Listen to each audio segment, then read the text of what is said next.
Breathless is one of my favorite films. I love Gene Seberg, and I love all the Godard films. I love French Wave. I like Hong Kong Wave, I love that. I love that kind of genre. Gosh, all the films he made at that time were just so kind of easy breezy. It kind of reminds me of just so many people of that time I love. I actually even cut my hair into a pixie cut.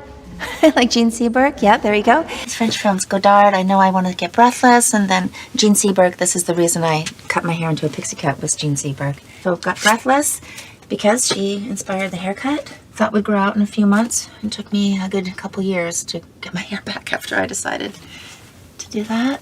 I mean, I loved it really, really short, but when it was growing out, it was a little bit not that attractive, but I loved it. I loved her so much in it.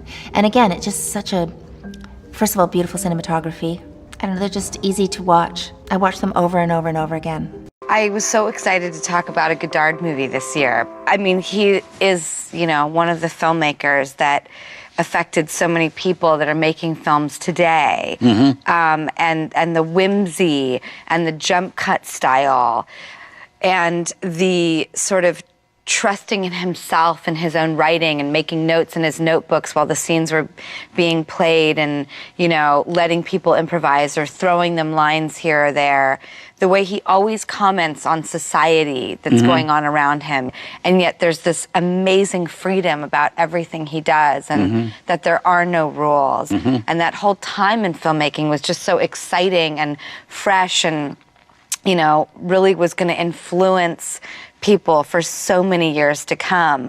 And I think it's also the ultimate cool factor. The coolest people doing the coolest things, and none of it felt affected or fraudulent. It really was like getting to watch the coolest people you've ever seen. Well, Raoul Godard, who was his cinematographer, did the lion's share of the movies with him. I mean, I think that's one of the greatest, most important pairings in cinema history. Right. It doesn't feel like they're trying. It feels really effortless and sort of perfectly done.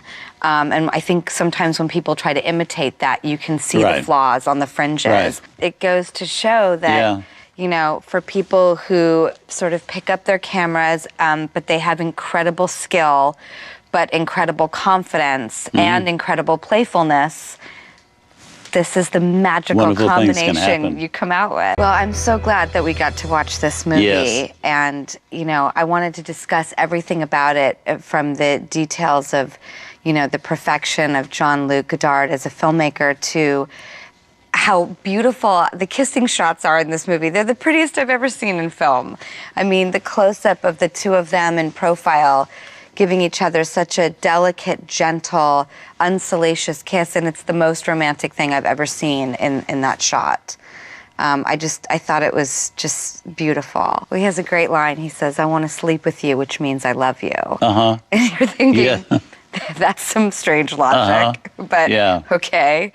Well, they always just, make everything look so great, and the way that they tell a story with a shot. Even speaking of a shot, when Jean-Paul Belmondo shoots the cop in the beginning, and then you see him running across the field to that crazy jazz music. He's just done something so wrong and so horrible, and yet you see him in the next shot, and you automatically have a slight forgiveness for him. So again, just the way that Godard is always telling the story is so incredibly innovative.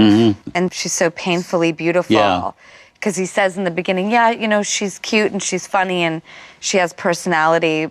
Because his friend asks, is she hot? Is she a beauty? Right. And by the end of the film, you're like, is there a prettier woman out there? I'm not sure, because she's pretty perfect. Yeah.